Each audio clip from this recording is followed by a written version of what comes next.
अदालत ने कहा कि जो मेन सवाल ये है कि क्या इलेक्शन कमीशन ऑफ पाकिस्तान के पास आइन या किसी भी कानून में ये इख्तियार है कि वो प्रेसिडेंट की दी हुई तारीख को तब्दील कर दें। उसके ऊपर पूरी जो आर्टिकल्स थे, शिकें थी आइन की, उसके ऊपर बहस हुई, एक एक आर्टिकल को देखा गया, इलेक्शन एक्ट 2017 देखा गया। हमारी सबमिशन अदालत के सामने ये थी कि इलेक्शन कमीशन ऑफ पाकिस्तान के पास कोई गुंजाइश नहीं है कि वो आइन के ज़रिए या किसी कानून के ज़रिए इलेक्शन की डेट को तब्दील कर सके। इलेक्शन की डेट 90 दिन में ही होनी है। इलेक्शन जो है वो एक बुनियादी हक है लोगों का, पॉलिटिकल पार्टी का भी, हर सिटीज़न का, पाकिस्तान के हर शहरी का, कि वो इलेक्शंस में पार्टिसिपेट करे, अपनी रिप्रेजेंटेटिव जो असेंबली है उसको इलेक्ट करे, उसके बाद हुकूमत बनाए। उसमें 90 दिन से ज़्यादा करने की गुंजाइश इलेक्शन कमीशन ऑफ पाकिस्तान के पास नहीं है। हमारा ये भी मौक़िफ़ था कि जो तीनों वजूहात दी हैं इलेक्शन कमीशन ऑफ पाकिस्तान ने कि हमारे पास पैसे नहीं, या फेडरल हुकूमत या प्रोविंशियल हुकूमत ने पैसे नहीं दिए, यहाँ के लॉ एंड ऑर्डर सिचुएशन ऐसी है कि हमारे पास इतनी सिक्योरिटी नहीं है कि हम इलेक्शंस करा सकें। ये ऐसे वजूहात हैं, ऐसे रीज़न्स हैं जो आइन में और कानून में कहीं नहीं लिखे। और नंबर 2, ये ऐसी वजूहात हैं कि अगर ये मान लिया जाए कि इलेक्शन कमीशन ऑफ पाकिस्तान इन वजूहात की वजह से इलेक्शन को डिले कर सकता है, तो फिर तो इलेक्शन कभी भी नहीं होंगे। जब मर्जी इलेक्शन कमीशन की वो इनमें से किसी भी वजह को लेके इलेक्शंस डिले कर दें। हमारी बहस ख़त्म होने के बाद अटॉर्नी जनरल साहब ने भी बहस की।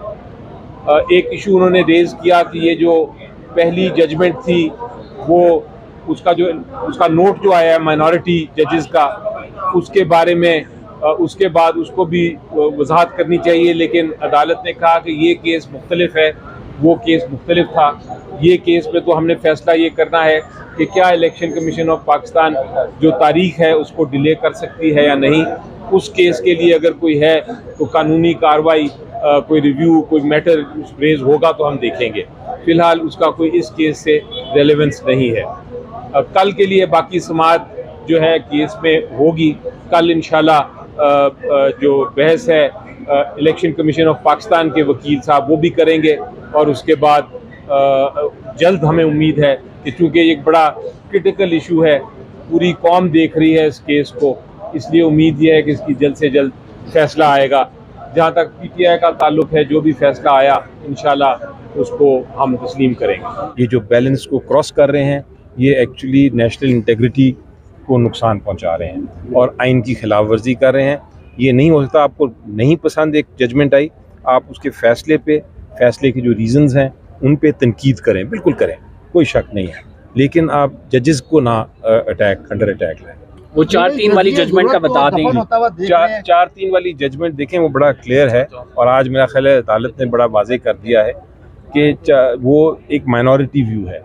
जो जजमेंट आप देखें तो 5 मेंबर बेंच की जजमेंट, वो हेडिंग है उसकी कि 3 मेजॉरिटी ऑफ 3 to 2, और वही फैसला मेजॉरिटी का ही होता है। माइनॉरिटी जो भी व्यू करते रहें वो ठीक है अपनी जगह, वो उसको भी इज्जत देनी चाहिए, माइनॉरिटी व्यू को भी, लेकिन वो हिस्सा नहीं बनता जजमेंट। जस्टिस जमाल ने कह भी दिया हमारा इंटरनल, ये उन्होंने कह भी दिया। बिल्कुल नज़रिया ज़रूरत को दफन होते और आइन की बालादस्ती होते हुए इस दफ़ा देख रहे हैं, या 75 साल की तरह दोबारा कोई नज़रिया ज़रूरत और बैलेंस कर दिया जाएगा? देखें जी, मेरी नज़र में इलेक्शन कमीशन ऑफ पाकिस्तान ने कोशिश तो की है ये 3 वजूहात ला के किसी तरह नज़रिया ज़रूरत का जो कॉन्सेप्ट है वो वापस लाया जाए और इलेक्शन ना कराया जाए, लेकिन अब अदालत ने फैसला करना है, और इंशाल्लाह अदालत आइन और कानून के मुताबिक ही फैसला